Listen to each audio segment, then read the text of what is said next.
പ്രഖ്യാപിക്കാനിരിക്കെ കടുത്ത അതൃപ്തിയിൽ Sasi Tharoor M P. Congress സ്ഥാനാർത്ഥി നിർണയ ചർച്ചകളിൽ അവഗണിച്ചെന്ന പരാതിയാണ് തരൂർ ഉയർത്തുന്നത്. സ്ഥാനാർത്ഥി ചർച്ചകളിലും മറ്റും ലോക്സഭ എം പി എന്ന പരിഗണന പോലും ഉണ്ടായില്ല എന്നാണ് പരാതി. ഇതിലുള്ള അതൃപ്തി തരൂർ ഹൈക്കമാൻഡിനെ നേരിട്ട് അറിയിച്ചു. പ്രചരണം അടക്കമുള്ള കാര്യങ്ങളിൽ നിന്ന് വിട്ടുനിൽക്കാൻ തരൂർ ക്യാമ്പ് ആലോചിക്കുന്നുണ്ട്. താൻ എം പി ആയിരുന്ന മണ്ഡലത്തിലെ കാര്യങ്ങൾ പോലും തന്നെ അറിയിക്കുന്നില്ല എന്നാണ് തരൂരിന്റെ പരാതി. തിരുവനന്തപുരം മണ്ഡലം CMPക്ക് കൈമാറുന്ന അടക്കമുള്ള ചർച്ചകൾ ചൂണ്ടിക്കാട്ടിയായിരുന്നു തരൂർ അതൃപ്തി പരസ്യമാക്കിയത്. തരൂരിന്റെ വ്യക്തിപ്രഭാവം അടക്കം പ്രതിഫലിക്കുന്ന മണ്ഡലമാകും തിരുവനന്തപുരം.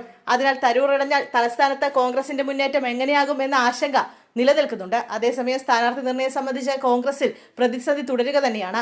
കണ്ണൂരിൽ മത്സരിക്കണമെന്ന ആവശ്യവുമായി ഇടഞ്ഞു നിൽക്കുന്ന സുധാകരനെ അനുനയിപ്പിക്കാനുള്ള ശ്രമങ്ങൾ തകൃതിയായി നടക്കുകയാണ്. കെ സുധാകരനുമായി സംസാരിച്ചുവെന്നും അദ്ദേഹം ഡൽഹിയിലേക്ക് വരുമെന്നും അല്പസമയം മുമ്പ് രമേശ് ചെന്നിത്തല വ്യക്തമാക്കിയിരുന്നു. ഒരാൾക്ക് തെരഞ്ഞെടുപ്പിൽ മത്സരിക്കാനുള്ള ആഗ്രഹം പ്രകടിപ്പിക്കുന്നതിൽ തെറ്റില്ല, പക്ഷേ അതിൽ എന്ത് ചെയ്യണമെന്ന് തീരുമാനിക്കുന്നത് പാർട്ടിയാണെന്നും ചെന്നിത്തല പറഞ്ഞിരുന്നു. സ്ഥാനാർത്ഥിത്വം സംബന്ധിച്ച് ഇടഞ്ഞു നിൽക്കുന്ന സുധാകരൻ ഡൽഹിയിലേക്ക് പോകാൻ കൂട്ടാക്കിയിരുന്നില്ല.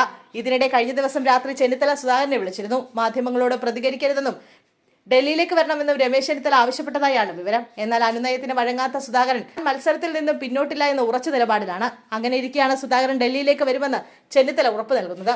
നിലവിൽ കണ്ണൂരിലെ വീട്ടിലാണ് സുധാകരൻ ഉള്ളത്. പല ജില്ലകളിൽ നിന്നുള്ള സുധാകരന്റെ അനുയായികൾ കണ്ണൂരിൽ ക്യാമ്പ് ചെയ്യുന്നുണ്ട്. പ്രവർത്തകരെ പ്രകോപിപ്പിച്ച് തെരുവിലിറക്കരുതെന്നും രമേശ് ചെന്നിത്തല സുധാകരനോട് ആവശ്യപ്പെട്ടതായാണ് വിവരം. രാഹുൽ ഗാന്ധി വിളിച്ച കൂടിക്കാഴ്ചയ്ക്കായി ഡൽഹിയിലേക്ക് വരാനും സുധാകരനോട് ചെന്നിത്തല ആവശ്യപ്പെട്ടു.